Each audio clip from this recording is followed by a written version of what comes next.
देखिए, हमला करने वाले मुस्लिम लोग थे और मैं तो कहूँ बांग्लादेशी मुस्लिम लोग हैं यहाँ पे। जो ये जो बस्ती है पूरी बांग्लादेशी मुस्लिम लोगों की बस्ती है। ये सारे कूड़े कबाड़े का काम करते हैं और इनके पास असला ज़रूर मिलेगा, इतना मैं गारंटी से आपको कह सकता हूँ। केजरीवाल बोलते हैं हम दिल्ली के बेटा है, तो मिलने आप लोग से क्यों नहीं आए? देखिए, केजरीवाल इसलिए नहीं आए क्योंकि ये हिंदुओं पे अटैक था।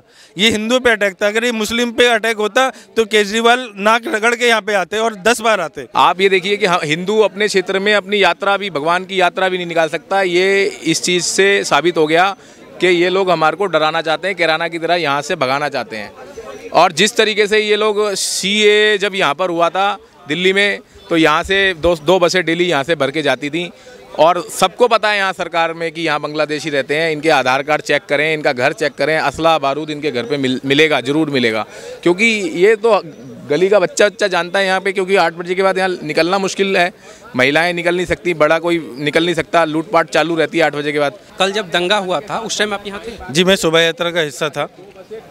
यानी आप पे भी हमला हुआ? जी बिल्कुल हमला हुआ। मेरे कोहनी भी चोट लगी है और मैं बाजू पूरी तरह से मोड़ नहीं पा रहा हूँ। आप पे जो हमला किया गया ये क्यों किया गया? देखिए, ये तो वही बताएंगे कि क्यों किया गया, क्योंकि हमने तो जो हमारी शोभा यात्रा निकलती बड़ी शांतिपूर्ण तरीके से निकलती और हर वर्ष की बात ही हम निकालते हैं। पिछले वर्ष हमने 2 साल हमने कोरोना काल में शोभा यात्रा नहीं निकाल पाए थे, लेकिन उससे पहले हमारी लगातार शोभा यात्रा हर वर्ष निकलती है और इस वर्ष भी हर वर्ष की बात है, इस वर्ष भी हम बड़ी शांतिपूर्ण तरीके से निकाल रहे थे। हमला करने वाले कौन लोग थे? देखिए, हमला करने वाले मुस्लिम लोग थे और मैं तो कहूँ बांग्लादेशी मुस्लिम लोग हैं यहाँ पे। जो ये जो बस्ती है पूरी बांग्लादेशी मुस्लिम लोगों की बस्ती है। ये सारे कूड़े कबाड़े का काम करते हैं और इनके पास असला ज़रूर मिलेगा, इतना मैं गारंटी से आपको कह सकता हूँ। केजरीवाल बोलते हैं हम दिल्ली के बेटा है, तो मिलने आप लोग से क्यों नहीं आए? देखिए, केजरीवाल इसलिए नहीं आए क्योंकि ये हिंदुओं पे अटैक था। ये हिंदुओं पे अटैक था। अगर ये मुस्लिम पे अटैक होता तो केजरीवाल नाक रगड़ के यहाँ पे आते और 10 बार आते। यहाँ जो हिंदुओं के दुकान में लूटपाट की घटना हुई है, मैंने अभी जाके देखा है, तो केजरीवाल उनको फंडिंग देंगे क्या? जी देखिए, अगर हिंदू परिवारों को नुकसान हुआ है तो केजरीवाल से हम बिल्कुल उम्मीद नहीं कर सकते कि वो हमें कुछ देंगे। लेकिन हाँ, अगर मुस्लिम किसी का भी अगर एक पेन भी अगर का भी नुकसान होता तो वो ज़रूर उनका भरपाई करते। ये राजस्थान में, मध्य प्रदेश में, गुजरात में जगह जगह जो हिंदुओं पे हमला हो रहा है, इसको किस तरह देख रहे हैं? ये क्यों हो रही है? ये एक साजिश का हिस्सा है बस अब, और इसके पीछे कोई ना कोई आतंकी संगठन अवश्य हैं। और जैसे अभी पीछे आप न्यूज़ में भी आप देख रहे हैं, पीएफआई संगठन है जिस पे भारत सरकार प्रतिबंध लगाने का भी अपना प्रयास कर रही है। तो कहीं ना कहीं इनका जुड़ाव उन संगठनों से है। हाँ सर, ये जो एक अभी लाउड स्पीकर को लेकर भी चर्चा, क्या आपको लगता है कि मस्जिद पे लाउड स्पीकर होना चाहिए? देखिए, आप पहले सुप्रीम कोर्ट का भी एक बहुत वर्ष पहले डिसीजन आया था कि लाउड स्पीकर की आवश्यकता क्यों है। ठीक है, जब आवश्यकता नहीं थी तो मंदिरों से हमने लाउड स्पीकर हमने हटा लिए, लेकिन आज की डेट तक भी मस्जिदों से लाउड स्पीकर कभी नहीं हटे, तो वहाँ से क्यों नहीं हट पा रहे हैं, ये एक सोचने का विषय है। सर, कल जो ये हमला हुआ है उस जगह पर आप थे क्या? भैया, विश्व हिंदू परिषद बजरंग दल हर साल क्या कहते हैं ये यात्रा निकालता है। मैं भी विश्व हिंदू परिषद का कार्यकर्ता हूँ। हर तरीके की परमिशन हम लोगों ने इस यात्रा को निकालने के लिए सरकार से ले रखी है। मेरे पास उसकी कॉपी भी है। आप ये देखिए कि हिंदू अपने क्षेत्र में अपनी यात्रा भी, भगवान की यात्रा भी नहीं निकाल सकता। ये इस चीज़ से साबित हो गया कि ये लोग हमारे को डराना चाहते हैं, कैराना की तरह यहाँ से भगाना चाहते हैं। और जिस तरीके से ये लोग सीए जब यहाँ पर हुआ था दिल्ली में, तो यहाँ से दो बसें डेली यहाँ से भर के जाती थी। और सबको पता है यहाँ सरकार में कि यहाँ बांग्लादेशी रहते हैं। इनके आधार कार्ड चेक करें, इनका घर चेक करें, असला बारूद इनके घर पे मिलेगा, ज़रूर मिलेगा। क्योंकि ये तो गली का बच्चा जानता है यहाँ पे, क्योंकि 8 बजे के बाद यहाँ निकलना मुश्किल है। महिलाएं निकल नहीं सकती, बड़ा कोई निकल नहीं सकता, लूटपाट चालू रहती है 8 बजे के बाद। दूसरा, हम लोग यात्रा शांतिपूर्वक निकाल रहे थे, ऊपर से एकदम पथराव हुआ। जो मस्जिद के अंदर अंसारी करके एक वो है और सलीम चिकना करके नाम आ रहा है। 8-9 लोगों की ये टीम है मस्जिद की, जिन्होंने अब गोलीबारी भी करी है और पथराव भी करवाया है। उनके कहने पर सारे लोग इकट्ठे हुए हैं, 2-2.5 हज़ार लोग यहाँ से वहाँ तक पूरा पटा पड़ा था। आप वीडियो में देखना, 250-300 तलवारें लेके आना, ये कोई मजाक बात नहीं है। कोई बहुत बड़े संगठन के साथ ये सर, ये हमला क्यों हुआ? ये हमला इसीलिए हुआ कि हमारे त्यौहार नहीं मनाने देंगे। ये हमारे को डराना चाहते हैं, हमें भी भगाना चाहते हैं यहाँ से। हम नहीं भागेंगे, इनको पहले बता रहे हैं और सरकार से हम मांग कर रहे हैं, अगर आपने एक्शन नहीं लिया तो हम लोग फिर आगे एक्शन लेंगे। आप लोग पहले कानून की तरफ से पूरी अपनी संतुष्टि कर लीजिए। 2 दिन का समय मिला है कि हम लोग इन आरोपियों को पकड़ेंगे। 9 लोग 10 लोगों को जो FIR में नाम है इनको पकड़ेंगे। अगर इन्होंने नहीं कोई कार्रवाई करी तो फिर आगे विश्व हिंदू परिषद बजरंग दल अपना काम करेगा।